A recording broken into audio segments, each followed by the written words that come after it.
Okay, recording's on. Thanks, ladies, for popping in. We may get some more people as we go.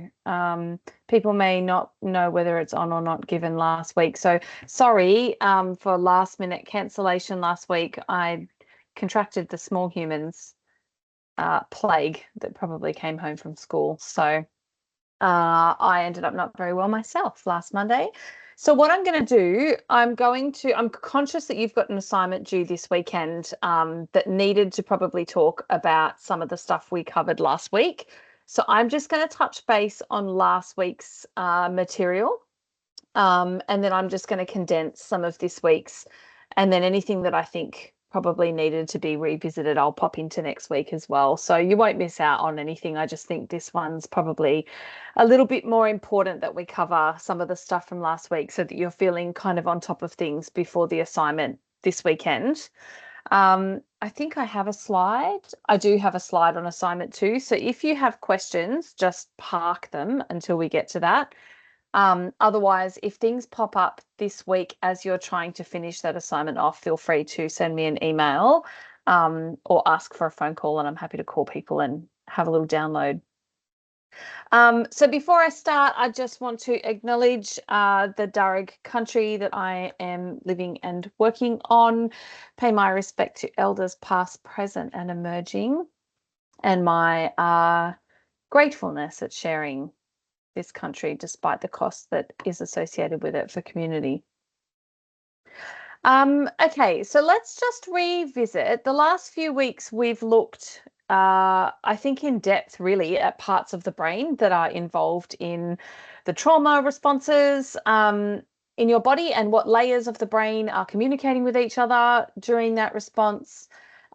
We spoke about the role of the amygdala to sound the alarm, and the hormones that rush through the body, and the sympathetic nervous system's role in the fight, flight, freeze, or fawn response. We also spent some time in the first workshop looking at how the brain will often switch off all of the content that it doesn't see as critical to process at that time because its immediate need is to stay alive. So just revisiting, if you are face to face with a tiger at the zoo, you're not needing to remember where the toilets are, for example. But there might be a strong smell of bleach coming from the bathroom where they were cleaned that day. So when you later remember the tiger incident, you might remember that smell of bleach, but have difficulty linking it back to something tangible. And we also noted that sensory memory is stronger than episodic memory. So remembering, and we're going to talk about this in a sec, but remembering the smells and the sounds that come along with a traumatic memory, probably more so than a linear version of events. Hey, Lavangi, how are you? I'm good. How are you? Good. Okay, so you might remember, if we're talking about a traumatic event, you might remember that somebody kept screaming a certain word, but you can't really place it until you hear it again. And then when you hear it again, you get all of those physical responses happen again, and you can't really understand why or make the link. So maybe, you were in a building that had caught on fire and it was very catastrophic and unpredictable and very sudden and unplanned, and you needed to make a very quick exit, and there were things in your way, and it became a very traumatic event. And later on, you remember somebody screaming, elevator, elevator, elevator, perhaps saying, this is the way to get out. And that you don't actually remember that any of that happened until one day you hear somebody, yelling at their child, hey, let's go to the elevator. And then you get what's called flooding, like sensory flooding. So we're going to talk a little bit about memory and trauma tonight. And the two kind of key parts of the brain to remember when we're talking about memory is the hippocampus and the amygdala. They are the two main brain structures that encode your memory. The hippocampus, his job is to put experience into chronological order and also into perspective. So he is necessary for forming new explicit memories. And an explicit memory sometimes is called a cognitive memory. So it's a memory that you can remember and bring to the surface in your thinking brain, so your prefrontal cortex. So for your explicit memory, you need the hippocampus. He's the part of the brain responsible for integrating all of that data, the smell and the sounds, into a picture. He's a little bit like a camera. He puts it together as a visual, he puts a timestamp on it, and then he transfers it into the long-term memory where we can retrieve it later. Over time, when your memory is consolidated, the long-term storage is distributed into lots of different parts of your neocortex, so like a big filing cabinet. The amygdala catalogs all of your past sensory experiences, and we call them implicit memories. So they're unconscious. We're not really aware of them. But they can have an impact on our thoughts and our behaviors. They're often associated with really intense arousal because they're often heavily based in sensory feelings. It also makes them really readily primed, so easy to come to the surface. And that happens so that we can very quickly associate them with future situations that are stressful or threatening. So remember back to psych or the things that we spoke about in the first week. Your brain is a cognitive miser. It tries not to think as much as possible. So it creates these kind of filing cabinets in your brain.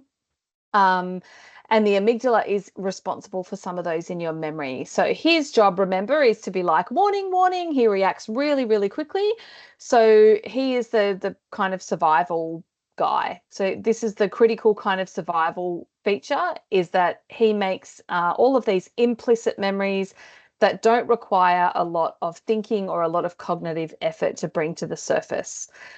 Yes, they can be problematic, but also they can be really helpful. So if we see something that is black and red striped in the jungle, immediately your body would kind of be going, get the hell out of there, instead of trying to stand there and make sense of what it was.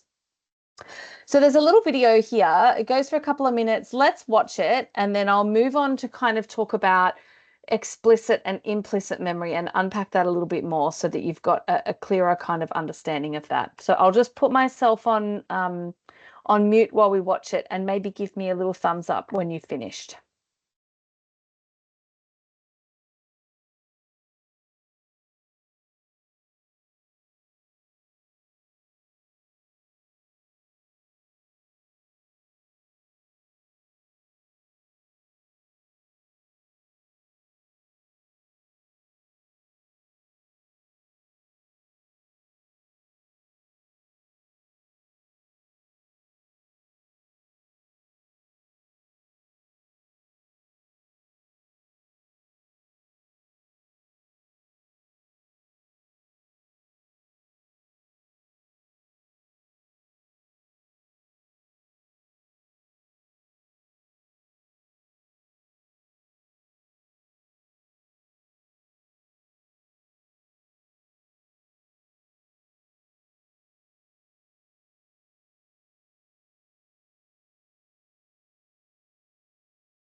Cool.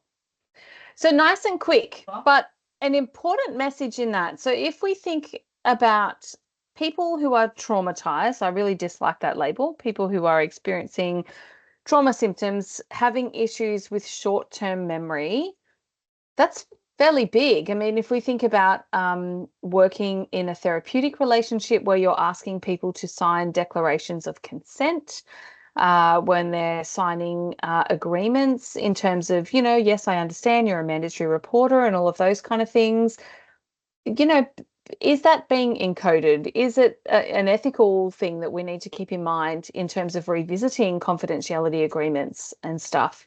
Are we seeking information or trying to piece together a story for a specific purpose, and not sort of appreciating that person's going to have difficulty recalling information? So lots of different kind of implications for that.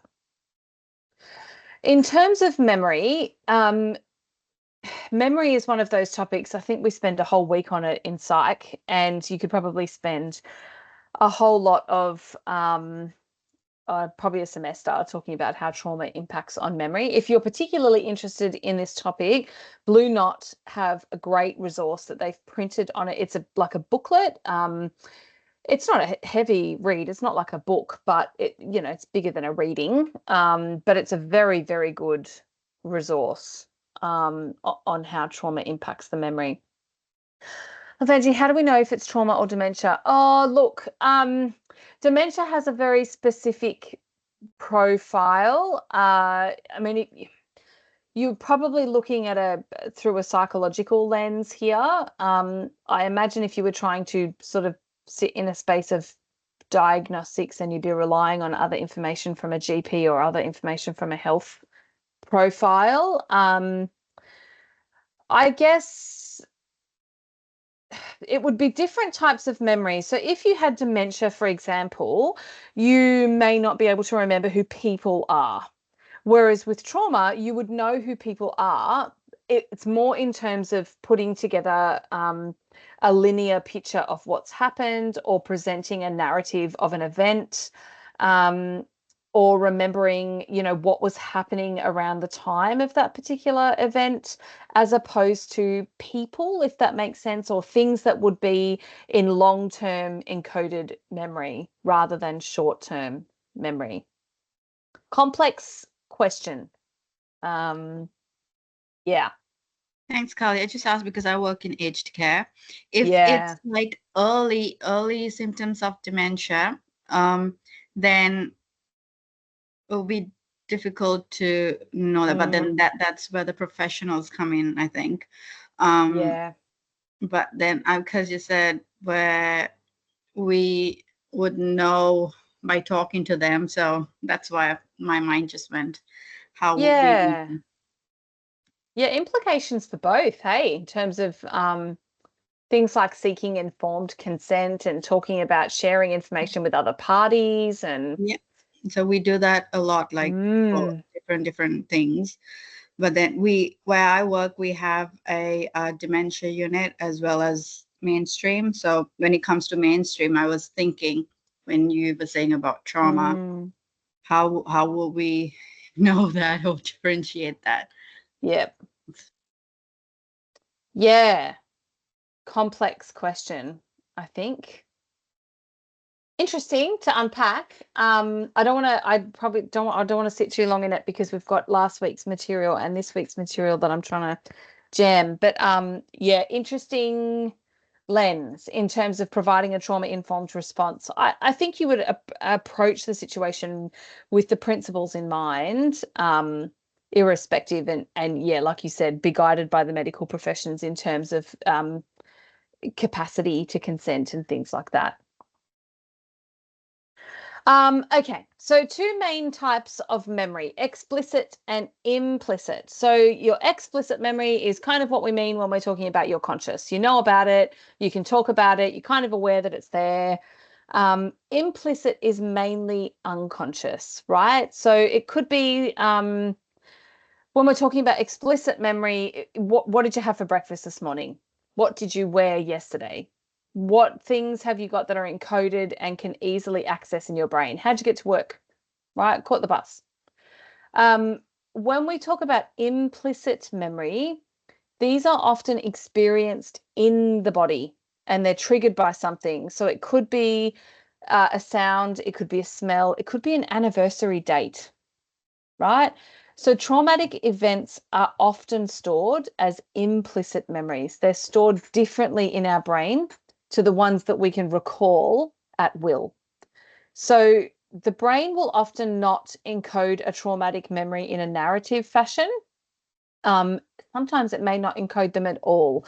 When the body is in a very kind of clear state of freeze and one step further into dissociation, when the body has literally shut down as a protective response, we may not encode that memory at all. We may not be fully aware ever of what happened in that period of time. which means that people that have experienced very significant trauma are often not able to put their experiences into words. So when we sit with people who have migrated as or come over as refugees from very significant torture trauma, eventually this is you all over your placement, and kind of saying, well, what happened? Like, what was that like? 99.99% of the time, it would be very difficult for that person to just give a nice linear, well, it was awful. We saw this, we heard this, yada, yada. This is because the content of that memory is often too traumatic, and the brain has recognized that it would cause considerable distress. So instead, the brain might encode a sensory warning sign of that memory, which is associated by the amygdala as a perceived threat. And so when those warning signs are activated, that person can experience a flashback. That's that amygdala firing again over time, trying to bring to the consciousness some of those implicit memories, which means that memories might come back from the past, that we experience them as intrusion, unexpectedly. So quite distressing for somebody, to have a flashback out of kind of what feels like nowhere, and often feeling as though that experience is being relived. So it comes with those really strong emotions like fear and pain, sometimes physical pain and distress. And what happens is it reactivates that biological fight, flight, freeze reaction, which is why we see people who have been, diagnosed with PTSD or very complex PTSD experiencing the arousal. So they have the flashback, then they have the sympathetic nervous system response in the fight, flight, freeze. And it can feel as though that traumatic event is happening in the present, even though it's a reactivation of a past event. So looking at those layers of the brain and remembering that the brain is incredibly smart at turning the bits off we don't need to attend to right then and there, we can start to understand how trauma has an impact on the brain, because when you're not paying attention to 70% of your environment, you're not actually encoding what's going on either. You're not aware of it. So there's 4 types of memory that you need to be aware of. Semantic memory is very general knowledge and facts. If you've ever heard anyone say, oh, that's just semantics, right? It's the black and white facts. So what is a bike? A bike is a, metal object that has 2 wheels, some handlebars, and leads you in a direction by pushing on the pedals, right? So trauma can prevent information from different parts of the brain from combining to make a semantic memory. So you might be able to remember something had wheels and a seat, but not that it was a bike. So all of the pieces don't come together for your brain to go, oh, that's what that is. It's like a game of match with half the card rubbed out. So you can see bits of it and your brain can't match it with the item that it is. Episodic memory is an autobiographical memory of an event or an experience. So episodic is like an episode, right? So who was there? What happened? Where were we? Trauma can shut that down and make it fragment in terms of a sequence. So you might remember that you got onto a metal object that had wheels and it took you somewhere and you were pedaling, but you can't really remember what came first. Did you get on the bike and then ride down the street and then hit the rock and then fall off? Or, how did you fall off? Something happened. So it's kind of like it takes a linear sequence of events and it plucks 2 or 3 things out of it. So the story doesn't quite make sense anymore. A different example is that you might remember you were at a party having a couple of drinks and that you left in a car. And before that, you were talking to someone, but you can't quite remember the sequence from beginning to end. You can't quite remember that you got to the party, then you had a drink, then you spoke to somebody, then you had another drink, then you had some dinner, and then you got in a car and went home. It's like only bits and pieces are coming back to you. Emotional memory is the memory of emotions that you felt during that experience. So after trauma, this is where the person may get triggered and experience all of those painful emotions without context. So this can be relying on sensory information, sounds, smells. I think I might have told you the example of a young girl that I worked with when I was a caseworker, who lived in a kind of secure unit and was returning to mainstream school. And on the first day, turned up to school, everything going wonderful, nothing set her off, nothing, she was quite calm, quite emotionally regulated, quite happy to be there. And then the teacher came in and there was an activity or something, and she ended up punching the teacher. And many years later, she finally kind of worked out that it was the way that the lady had done her hair. And more specifically, it was the hairspray that the lady had sprayed in her hair, because that hairspray was the same as a family member had used that abused her quite badly. So, it really is small things sometimes that your brain kind of attaches to. And then all of a sudden, without realizing it, it's this sensory flooding or sensory overload, and all of the emotions come back with that. And then, imagine how difficult it would be to emotionally regulate as a teenager, being triggered by that memory. And then you have procedural memory, which is exactly what it sounds like. It is a procedure. So it's the memory of how to do something without having to actively think about it. You would use your procedural memory 75 million times a day without even realizing it.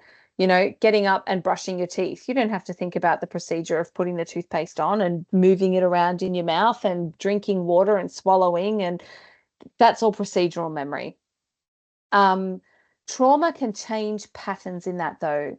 So you might, how can I explain it? So you might tense up and unconsciously alter your posture, right? So when you're reliving something that is traumatic, or something has triggered you to think of something that's traumatic, because of that sensory overload, because of that physiological response, you might unconsciously, without realizing it, tense up.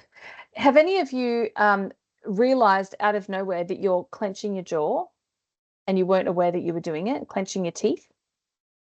Sometimes during a nightmare, sometimes when you're watching a scary movie, you realize that you've been clenching something or clenching your toes without realizing it.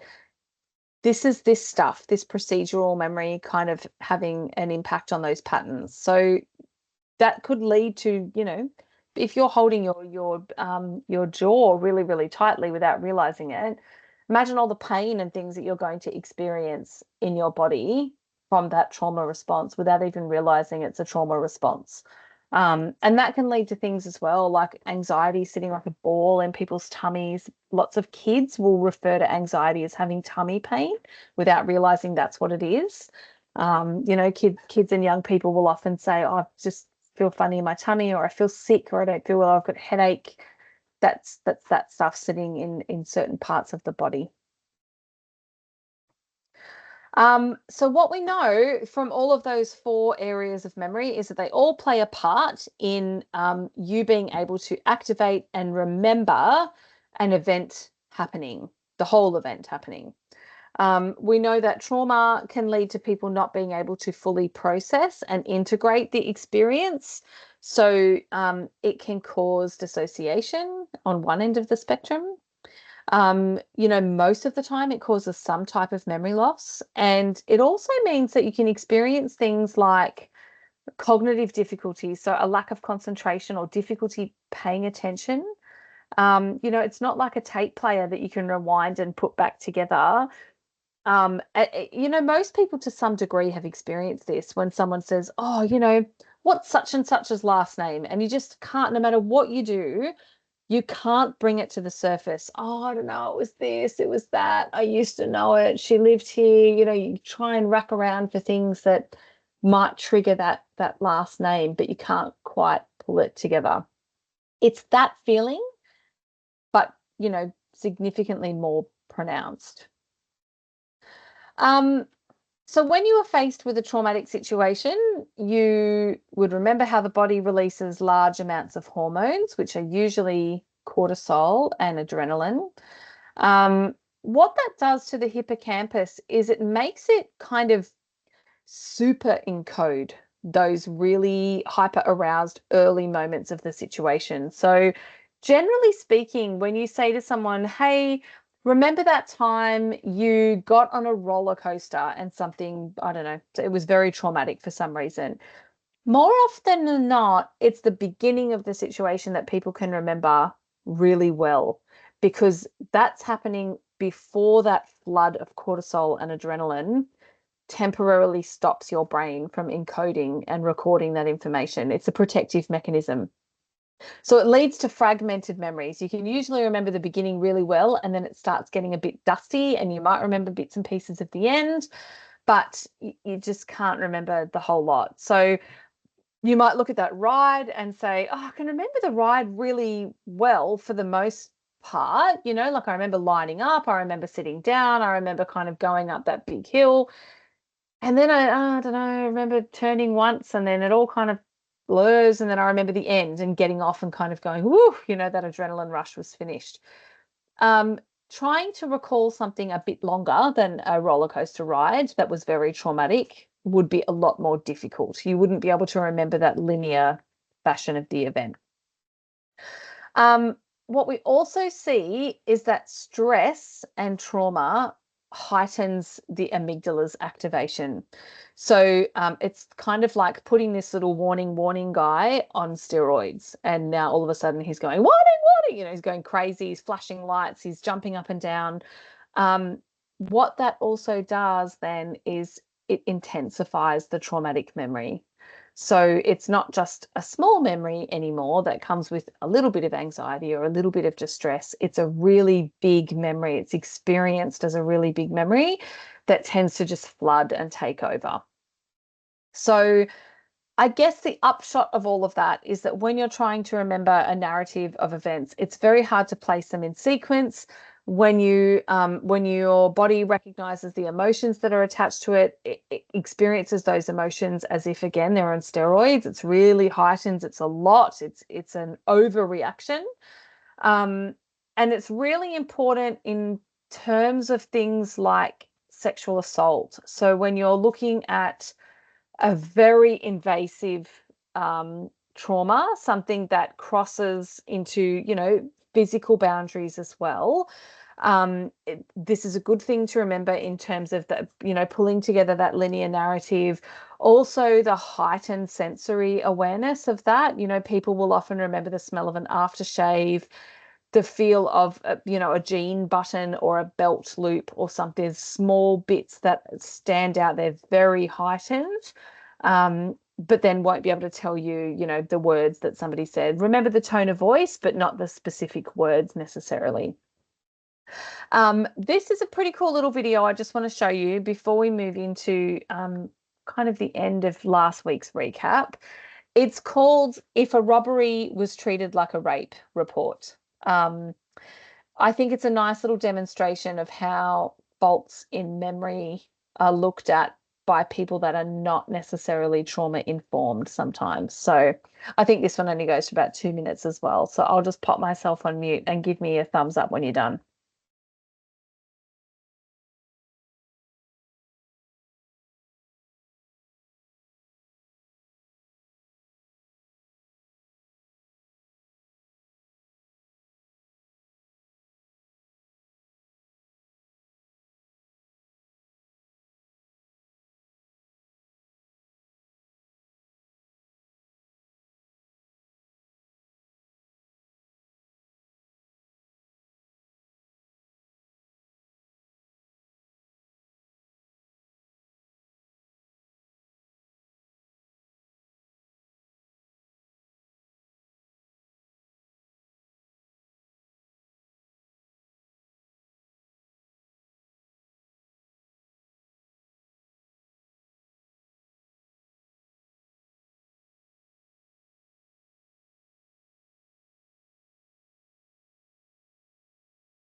What do you guys think?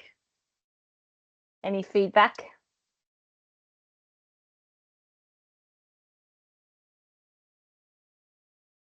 Bit confronting. I like that little clip. It's it's a little bit tongue in cheek, but sadly, it's the experience of lots of people when they come forward to report things like sexual assault, particularly, I think. Okay, little recap. This is kind of the last topic I'll do on last week, and then I might just pause to see if there's any questions about assignment 2.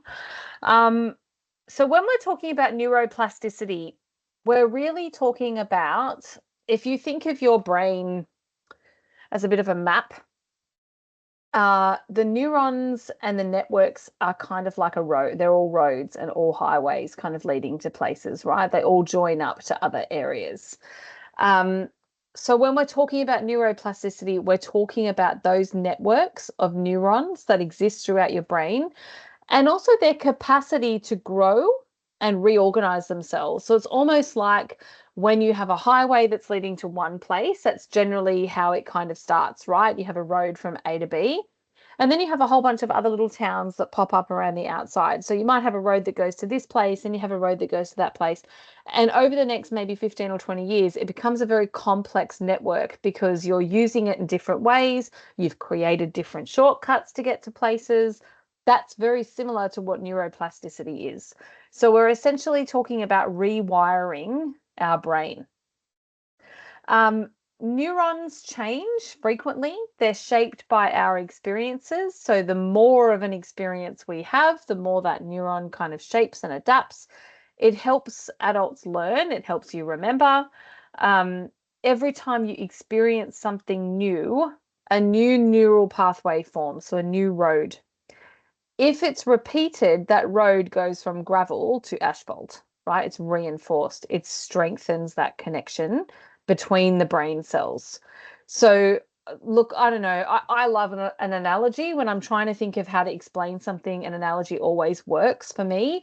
So I've always thought of neuroplasticity as being that network of highways, right? So the more you travel, the more you get around, the more you use a road, the more complex the network is, the more solidified the network is.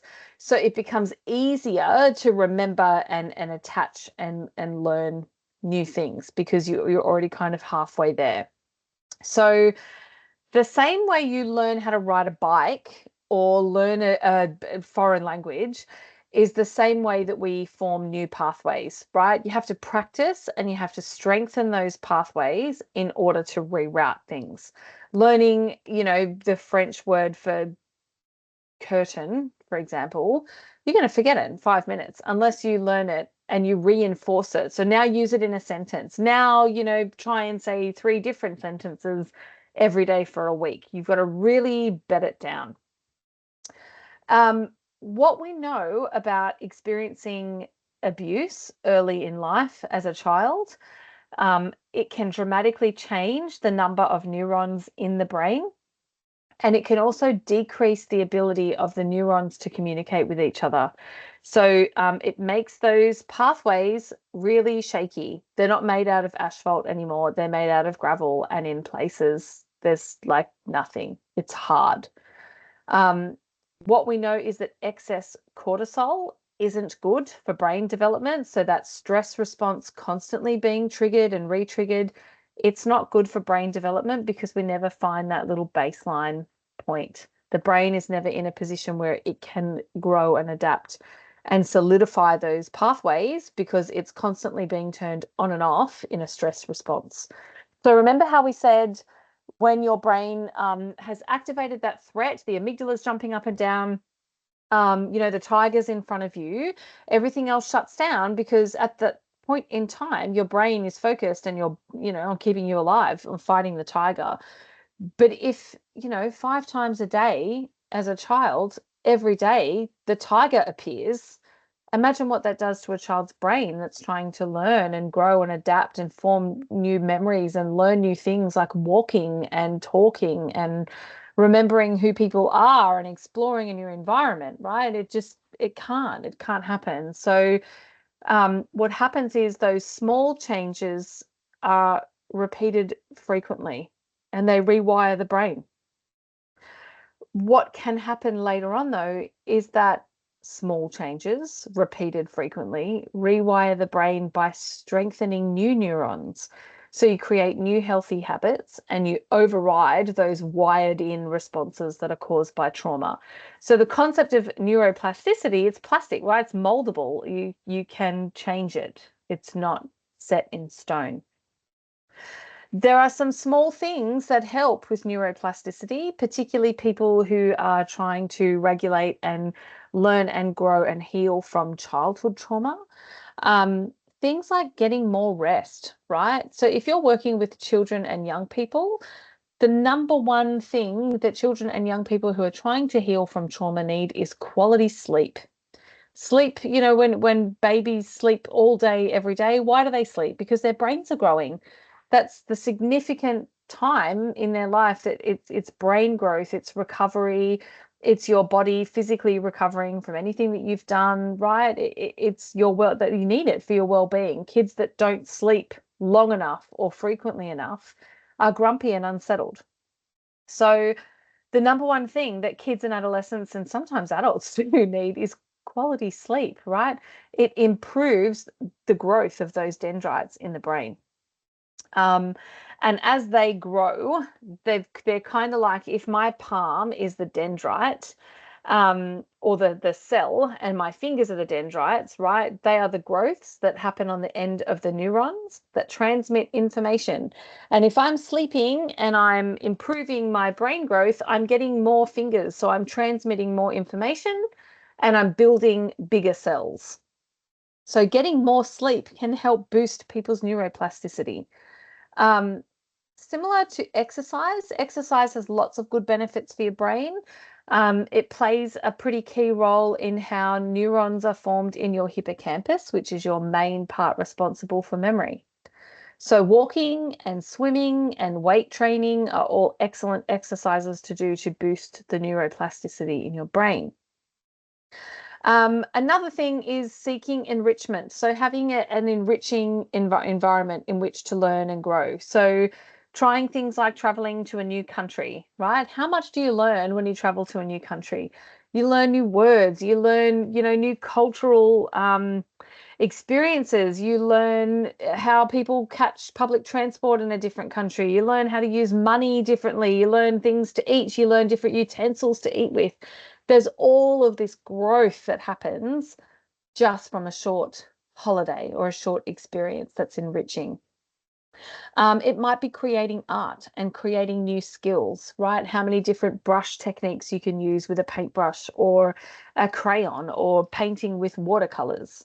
Same with learning an instrument, right? Again, it's that repetitive stuff. So play the chord, learn the chord, put the chord into a very simple song, then put it into a complex song. You're building those growth, right? So you're putting the gravel down and then you're turning it into asphalt by repeatedly using it and then linking it to other roads, if that makes sense. There is a short little clip. These go for like a minute each. I just want to show it to kind of solidify that neuroplasticity topic. It should help kind of bring it all together for you. So I'll play the first one and then play the second, and then we'll come back at the end of both.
Okay, everyone done? They're good little clips. If neuroplasticity is still something that you're struggling with, there is quite a lot of material on YouTube that explains that concept quite well. Um, you don't need to go into huge amounts of detail in the assignment. So try not to go down a rabbit warren on that concept. What we've just spoken about really is kind of the crux of what you need to know. So assignment 2, due this Sunday, 5 short answer questions. I think it's 1,000 words off the top of my head. It's not a hard assignment. Try not to overthink it. It's 200 words each. It's not a lot of words for each question. Also, try to balance them. I've had students in the past last semester, use up all of their words in the first 2 questions and then give like 60-word responses for the last ones. Try and stick to 200 for each. It really is just the nugget. If you had to explain it to your next door neighbor, what happens during a fight, flight, freeze, or fawn response? What is the brain doing? Right? Your sympathetic nervous system is activated. You get a physiological response to that. Your brain is literally preparing to keep you alive. And then talk about each particular one. We're simply looking here for a demonstration that you kind of understand the content thus far. It's not a 2,000-word essay. You don't have to write me a dictionary kind of type definition for it. You do have to cite sources though. So good ones are Blue Knot. We've spoken a lot about complex trauma over the last few weeks, and that the continuing impact of stress hormone on the brain means that the baseline shifts and it's hard for that person to regulate their arousal. There's lots of good research out there on ACEs in terms of how that continual stress response and the chemicals that are released during that stress response impacts on brain development and function. So just try to keep it nice and concise. You're not condensing a huge assignment into a tiny little paragraph. Is that okay? Is that sitting all right with people? Are you okay if I press on? Are there any burning questions? Okay, good. Pop them in the chat if they come to you. Before we finish tonight, I think this week's Moodle content is fairly straightforward. We're starting to look at the principles of trauma-informed care. We'll spend another couple of weeks sort of unpacking those, so I won't labor on them tonight. I think I just wanted to kind of break down the difference between, the biological approach and the trauma-informed approach. It's nice to have a bit of an understanding of how they differ. The biological approach, or the medical model, is often how it's referred to. It puts the emphasis on the individual person. So we look at reasons for why someone's behavior or presentation doesn't fit into the scope of what we think is a norm, right? So it attributes what we call mental abnormalities, much the same as a physical abnormality. So in the same way that if you had a broken arm, the doctor would say, okay, you need to have an x-ray, you need to strap your arm in a sling, you need to put a cast on it, and this is how we treat it. The medical model would also say that, okay, well, you're depressed, so you need to, have this test to see how bad the depression is. We give you medication, you go and speak to somebody, and we kind of treat you in that way. It's quite prescribed.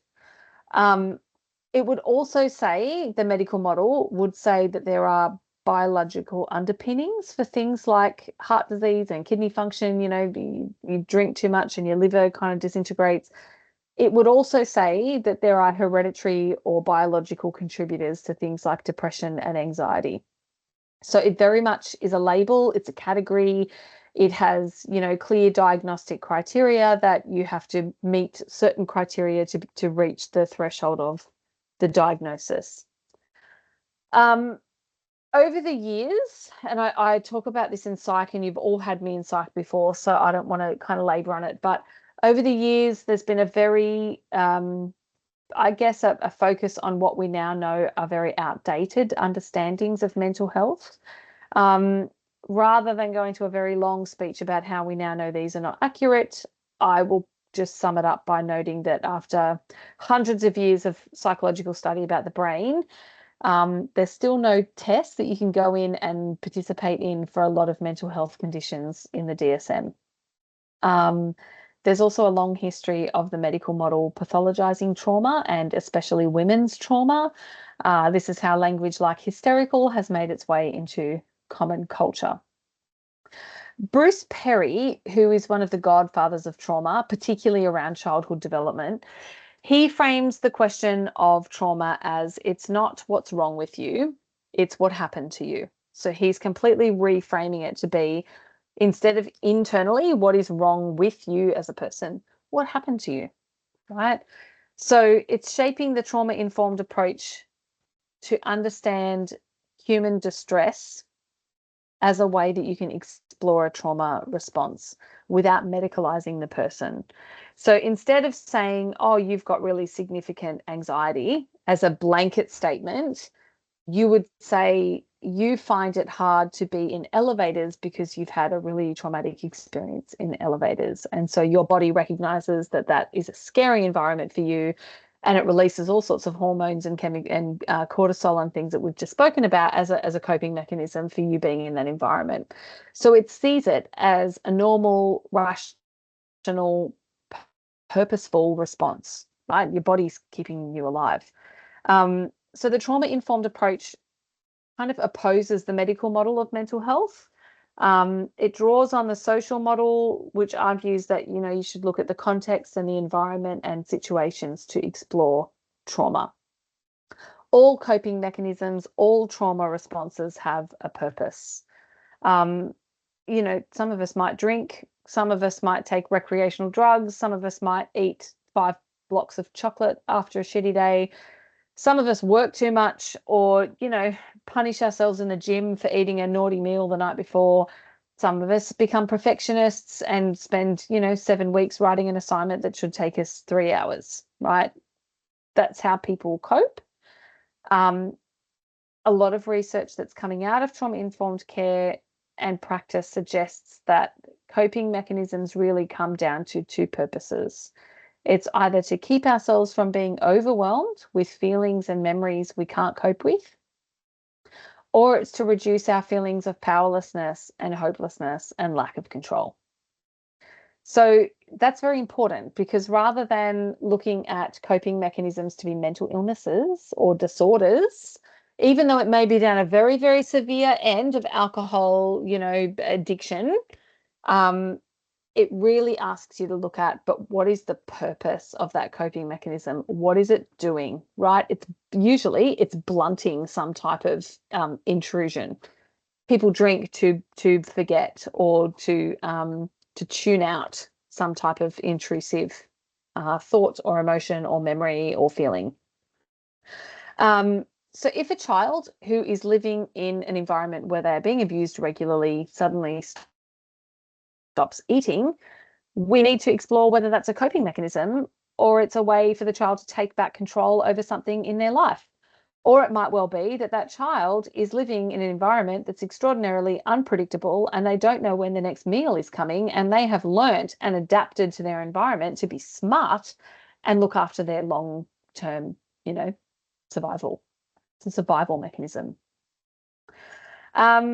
So it's a reframe. It's a complete reframe to consider that every coping mechanism means something. It's functional in some way for that person.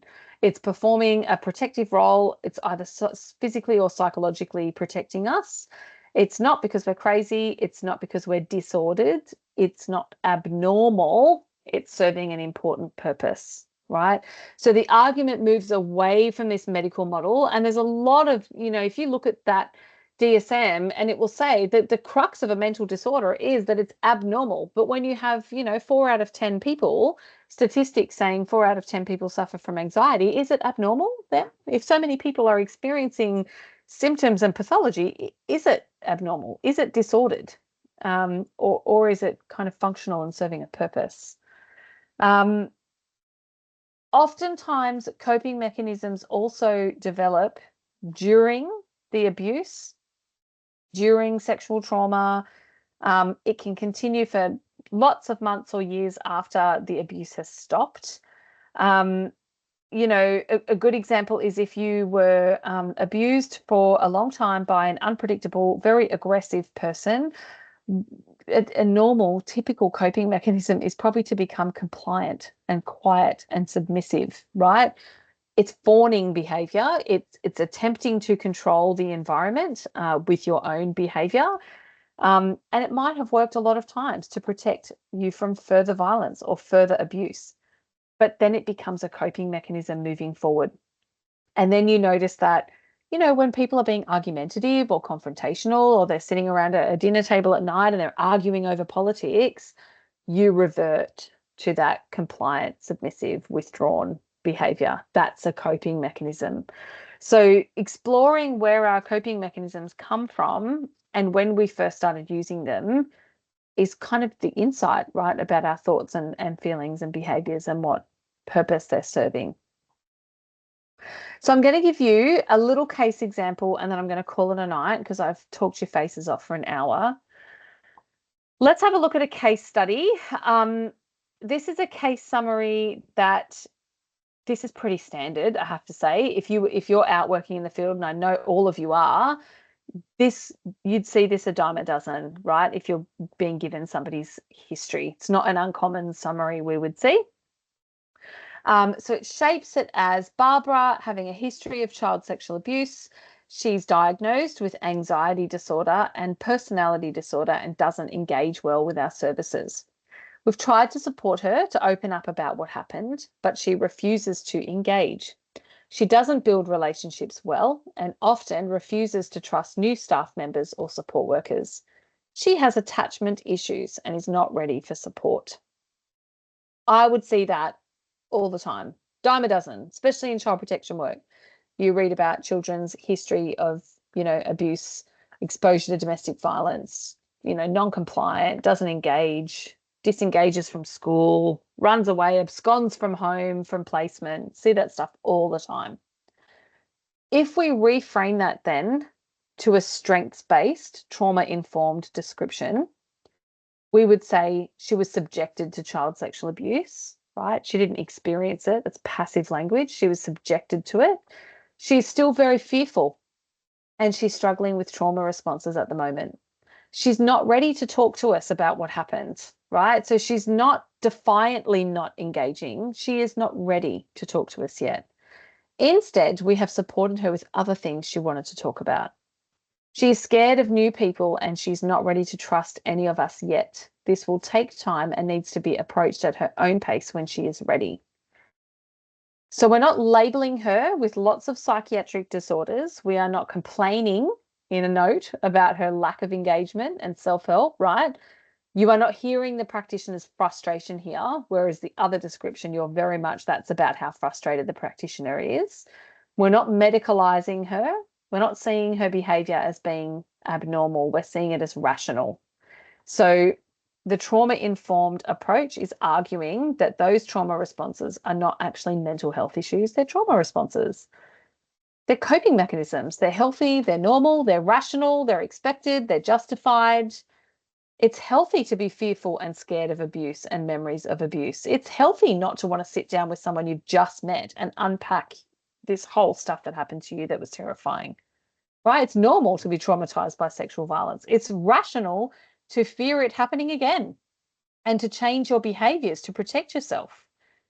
It's expected that you will have trauma responses after an experience like that and that your coping mechanisms are justified because what you lived through was traumatic and terrifying. So totally different approach, right? It's understanding that the trauma-informed principles, which we'll get to next week, recognize that safety is important. We've not established safety yet. This service, this person, this practitioner, they've not established safety with Barbara yet. So she's not ready to talk, right? The trust is not established. The collaboration is not established. So you kind of go back to your counseling models in terms of walking alongside, right? That's okay. She's not ready to trust us yet. Let's support her on other things that she wants to talk about rather than wanting to delve straight into, you know, what happened to you. The other thing to think about, and it's something that I'll leave you with before we finish up, Vicki Reynolds talks a lot about the need for some practitioners to know everything about a person's experience and asking somebody to relive that over and over and over again. You know, we've just talked about neuroplasticity. You're strengthening a neural pathway. So this is the kind of evidence that we use when we're not repeatedly interviewing people in criminal proceedings. We're not asking them to come up as witnesses and then interviewing them all over again on the stand. We're now asking for one statement that we use in court that day, because we recognize that asking people to relive those experiences over and over and over again actually strengthens the pathway. It makes it a more astute, more, you know, kind of memory or arousal on steroids. Again, we're harming people by doing that.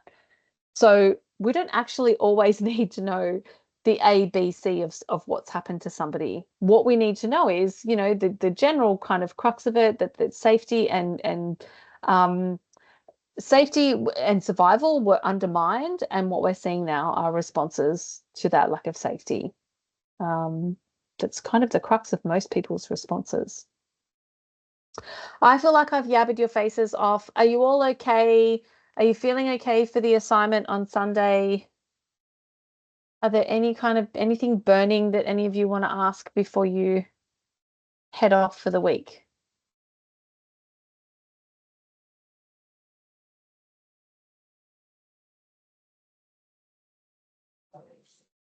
No, everyone's okay?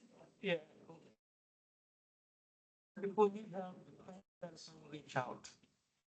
Okay, you're cutting in and out a little bit, Beatrice, but I think what you said is that if you have any questions, you'll reach out. Yes. Lovely. Okay, take care of yourselves, girls. Thanks for logging in. I know you've all got stuff going on outside of the workshop, but I'll see you same time, same place next week. Sling me an email if you've got questions about the assignment. Thank you. Okay, take care, everyone.